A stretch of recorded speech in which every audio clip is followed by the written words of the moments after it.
కర్నూలు జిల్లా కోడుమూరు సిగ్మెంట్ రేమట గ్రామంలో తాగునీటి కోసం ఎగబడుతున్న మహిళలు దశాబ్దాలు మారిన తాగునీటి కష్టాలు తప్పడం లేదు. కనీసం తాగడానికి నీళ్లు కూడా లేక తీవ్ర ఇబ్బందులు పడుతున్న రేమట గ్రామస్తులు. ఎండలు తీవ్రం కావడంతో భూగర్భ జలాలు అన్నీ ఎండిపోయి కనీస అవసరాల కోసం నీరు దొరకని పరిస్థితి. సర్పంచ్ ట్యాంకర్లతో నీళ్లు సరఫరా చేసినప్పటికీ అవి చాలని నీరేని చెప్పవచ్చు. ఇంటింటి కుళాయి వేసి శాశ్వత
కొలాయి లేవు.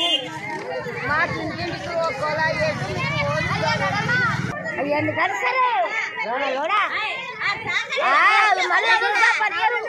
బయటికి పోనీ గాడోళ్ళకి ఇబ్బంది, నీళ్ళకి ఇబ్బంది, ఇంటింటి కొలాయి. మాకు నీళ్ళు అంతవరకు ఓ రోజు లేవు. సరిగ్గా ఏంటన్నా చెప్పినా అది కాదు. మాకు నీళ్ళు లేవని చెప్తున్నా.